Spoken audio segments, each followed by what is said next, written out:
What's going on, everybody? It's Patrick and Zach. Another round of 2 Minute Tuesday for y'all. I hope you guys are enjoying this awesome day. It's been a great week. Be outside. But one thing we're going to talk about today is what's going on with the market right now, and especially with the rates, what that means for renters. So Zach is going to kind of break it down for you on what's going on with the rates right now. Take it away, Zach. Absolutely. We've got a graphic we're putting up. If you take a look, give a little history lesson. We look over the past 50 years.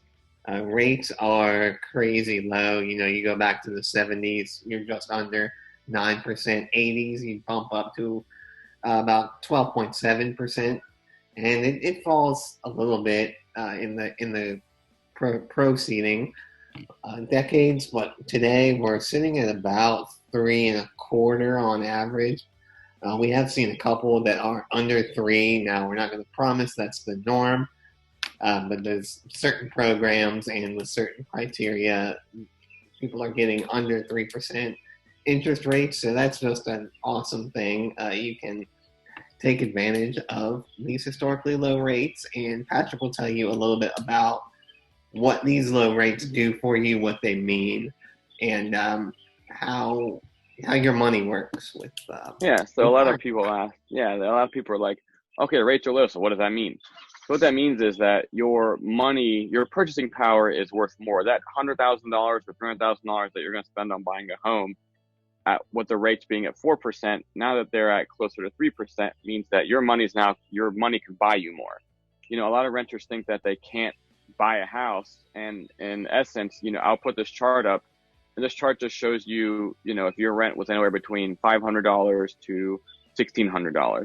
Now, for Northern Virginia, this is very conservative, and if you can find rent for $1,600 a month, that's not a one-bedroom box. Good, good for you. But if your rent was, let's say, $1,500 a month, after 1 year, that's $18,000 that you're spending. That's literally paying for someone else's house. Or it's, for an apartment, it's just going down the drain. It's not building equity. It's not going for you. It's not going towards your family. Like, you're just throwing it away. And,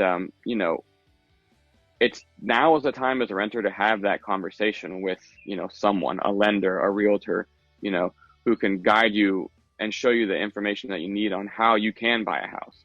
And again, not everyone's in the position to purchase, but it's worth now to have that conversation. That's no obligation, doesn't cost you anything. Me and Zach are more than happy to have a conversation with anyone that, wants to have that conversation with us, so we can point you in the direction to a lender to talk to, again, no obligation, it's free, doesn't cost you any money. Other than that. Absolutely. And I just wanted to throw in there that, the old idea that I have to put 20% down on a home is not necessarily true right now. So a lot of people say that's the benefit of renting. They don't have to put that 20% down. You might not have to do it with buying either. Of course, you're more than willing to if you want to, but there are low and even some no money down options that we would love to chat with you about, or who hook you up with proper resources to explore that option. Yeah, definitely. So if you're a renter and, you have any questions, shoot us a message, email, private message, text, anything, any questions you have, and we will be happy to have that conversation with you.